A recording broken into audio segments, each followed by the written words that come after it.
পাপারাজ্জিদের উপর বলিউড অভিনেত্রী আলিয়া ভাটের ক্ষোভের ঘটনা নতুন কিছু নয়। 2023 সালে নিজের বাড়িতেই লেন্সবন্দি হওয়ার পর থেকে বারবার ছবি শিকারীদের বাড়াবাড়িতে ক্ষুব্ধ হয়েছেন এই অভিনেত্রী। এবার ফের একবার তাদের সীমালঙ্ঘন দেখে রাগে আগুন হলেন আলিয়া।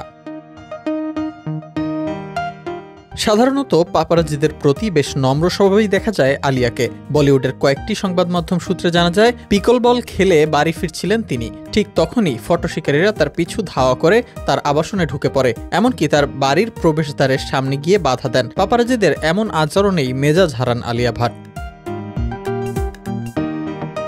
ভিডিওটিতে দেখা যায় পাপারাজ্জিদের উদ্দেশ্যে আলিয়া বলছেন, গেটের ভিতরে ঢুকবেন না, এটা তোমাদের আবাসন নয়, দয়া করে বাইরে যাও, এখান থেকে বের হও, তোমরা এখানে ঢুকতে পারবে না। তবে আলিয়া বারবার অনুরোধ সত্ত্বেও পাপারাজ্জিরা ছবি তোলা বন্ধ করেননি।